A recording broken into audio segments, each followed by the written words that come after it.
ঢাকার রাজপথে আন্দোলন নতুন কিছু নয়, কিন্তু সম্প্রতি একই রকম কর্মসূচিতে ভিন্ন ভিন্ন সরকারি প্রতিক্রিয়া নিয়ে বিতর্ক ও সমালোচনার জন্ম দিয়েছে।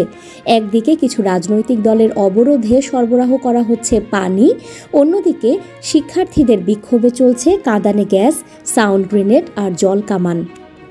গত সপ্তাহে যমুনার সামনে আওয়ামী লীগ নিষিদ্ধের দাবিতে অবস্থান নেয় এনসিপি সহ কয়েকটি ইসলামপন্থী দল। সরকারি নিষেধাজ্ঞা সত্ত্বেও এই সমাবেশে বাধা না দিয়ে বরং তাদের সহায়তা করতে দেখা যায় কর্তৃপক্ষকে। ওয়াসার পানি ঠান্ডা করার জন্য সিটি কর্পোরেশনের স্প্রে এই সদয় ব্যবহারের পরই প্রশ্ন উঠতে শুরু করে, সবার জন্য কি আইন সমান? এর ঠিক পরেই একই জায়গায় জগন্নাথ বিশ্ববিদ্যালয়ের শিক্ষার্থীরা 3 দফা দাবিতে যাত্রা শুরু করলে তাদেরকে বাধা দেয় পুলিশ।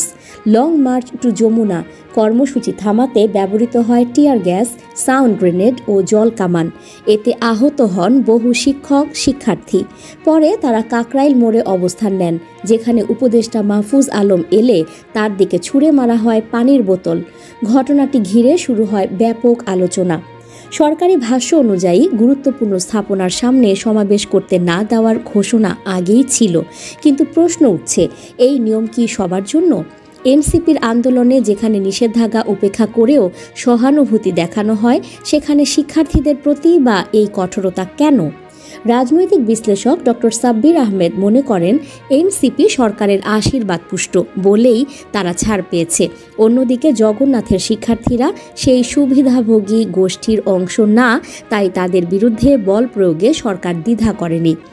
ঢাকা বিশ্ববিদ্যালয়ের অধ্যাপক ডক্টর দিল রওশন জিন্নাত আরা বলেন, এনসিপির দাবির সঙ্গে জনগণের একমত থাকায় তাদের আন্দোলন যৌক্তিক ছিল, তাই সহানুভূতি ছিল স্বাভাবিক।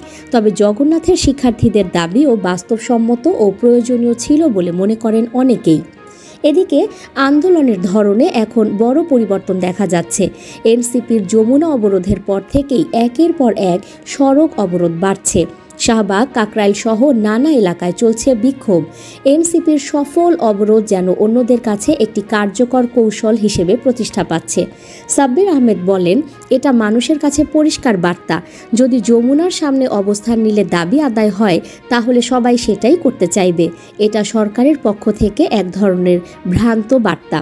এখন প্রশ্ন একটাই, আন্দোলনকারীর পরিচয়ের উপর ভিত্তি করে কি সরকারের প্রতিক্রিয়া নির্ধারিত হচ্ছে? তাহলে কি আগের ফ্যাসিস্ট কায়দার পথেই হাঁটছে বর্তমান সরকার? এমন প্রশ্নে এখন উত্তাল রাজপথ ও সামাজিক মাধ্যম। নিউজ ডেস্ক, সংযুক্ত।